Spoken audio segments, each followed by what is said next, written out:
La 8a nit de l'esport de Blanes, celebrada dissabte passat, va reunir més de 1.500 assistents, consolidant-se com un dels esdeveniments esportius més importants de la localitat, amb una participació que ha crescut respecte a les edicions anteriors.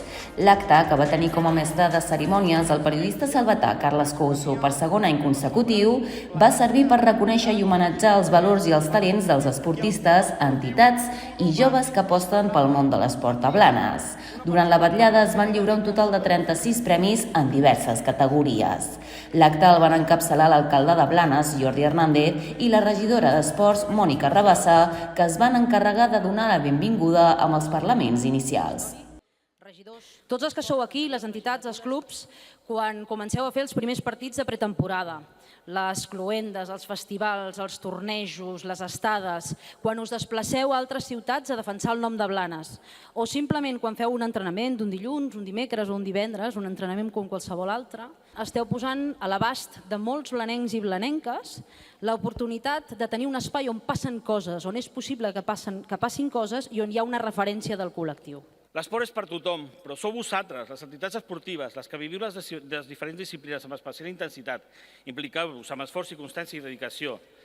La suma d'esforços i la dedicació que feu des de cadascuna d'aquestes entitats fa que la nostra ciutat es promocioni més enllà de les nostres fronteres. Blanes ha tingut esportistes que han participat en competicions de tots nivells, comarcals, gironines, de Catalunya, de l'estat espanyol, europeu i fins i tot mundial.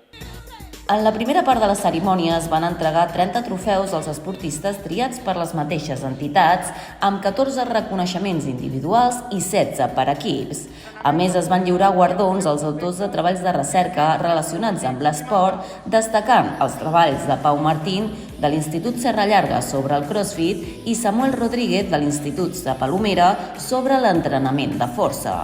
El Departament d'Esports de l'Ajuntament de Blanes també va premiar aquells que encarnen valors esportius com el companyerisme, l'esforç, el respecte i la igualtat.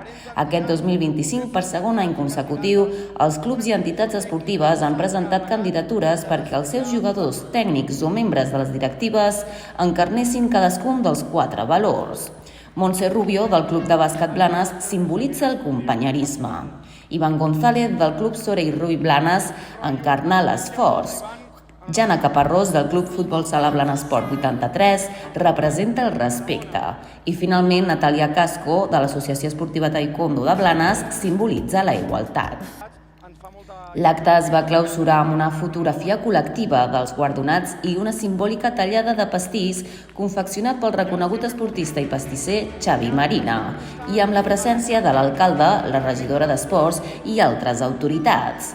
La cerimònia va reafirmar l'aposta de Blanes per promoure l'esport com a eina de valors socials i educatius.